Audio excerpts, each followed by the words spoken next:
पूर्णिया में जन सुराज पार्टी की प्रमंडलीय बैठक में 16 सदस्यीय चुनाव समिति का गठन किया गया।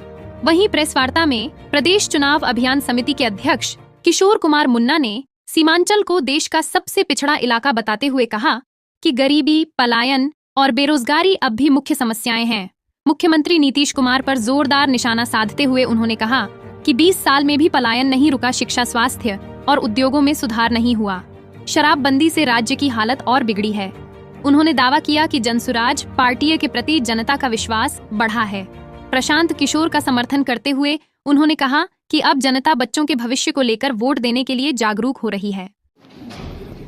3 साल से अभियान चला रहा था। 8 महीना पहले एक पार्टी के रूप में काम करना शुरू किया है और अब बिहार में वो एक वैकल्पिक, मजबूत वैकल्पिक व्यवस्था बनी है, ये सच है।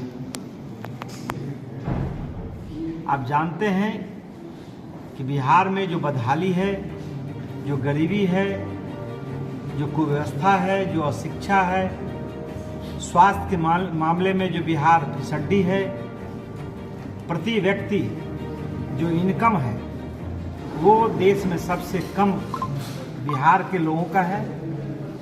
तो उससे निकालने का एक ठोस विकल्प अब सिर्फ जनसुराज ही है, क्योंकि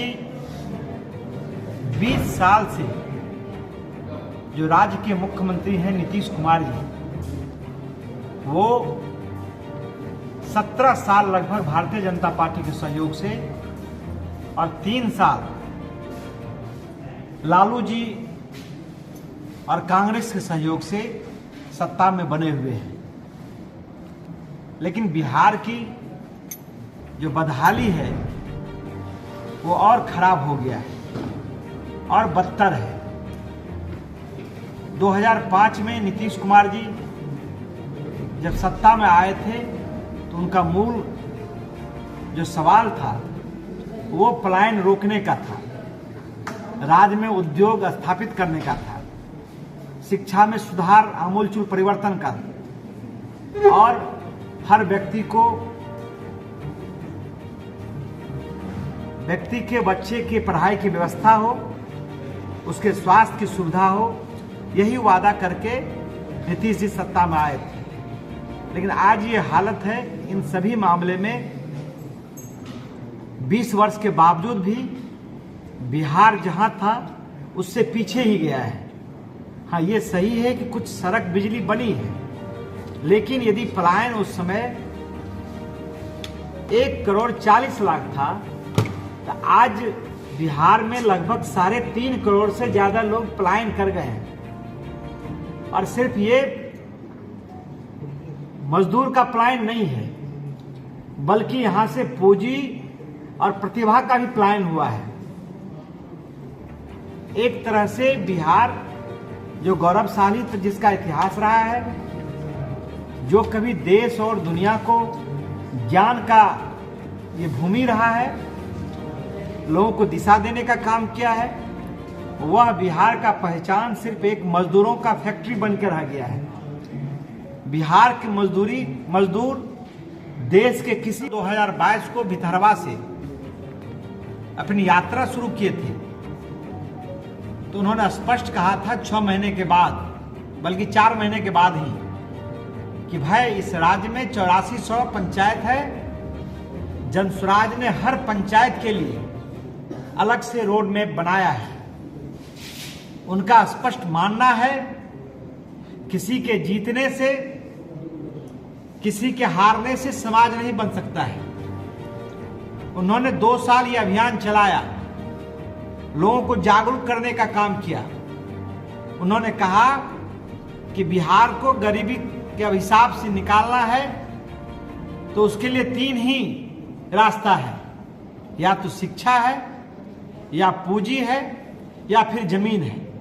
बिहार में शिक्षा की क्या हालत है वो आपसे छुपा हुआ नहीं है। बिहार में जो सरकारी स्कूल है उसमें पढ़ाई लिखाई है नहीं। थोड़ा सा भी यदि पैसा है तो सिर्फ उसमें नामांकन हो रहा है।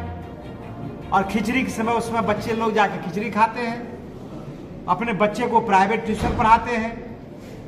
क्योंकि यहाँ उतना कॉलेज है नहीं तो उसको सरकारी महाविद्यालय और विश्वविद्यालय ही भेजना पड़ता है, तो वहाँ सिर्फ डिग्री बट रही है। जो जमीन है लोगों को, इस राज्य में समाजवाद के नाम पर बड़ी बड़ी बातें होती रही, लेकिन 60% से ज़्यादा लोगों के पास तो जमीन है ही नहीं, वो भूमिहीन है। जो 40 व्यक्ति बचे हुए हैं उसमें 35 आदमी के पास सिर्फ 2 एकड़ जमीन है, जो सिर्फ खाने का है, बचाने का नहीं है। 5% के पास मात्र जमीन है। जो पूंजी है, आपको मालूम है कि बिहार का जो साख दर है, बैंक में जो हम पैसा जमा करते हैं, यदि 100 रुपया जमा करते हैं तो मात्र 40 रुपया CD रेशियो दर जिसको कहते हैं, सरकार सिर्फ 40 रुपया हमारे ऊपर खर्चा करती है। दूसरे प्रदेश में यहाँ का पैसा चला जाता है।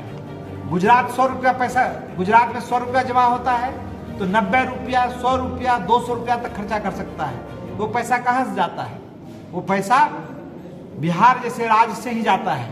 और आपको मालूम होना चाहिए कि 26 साल से बिहार में प्रत्येक साल लगभग 2,60,000 करोड़ रुपया बिहार का पूंजी दूसरे जगह चला जाता है।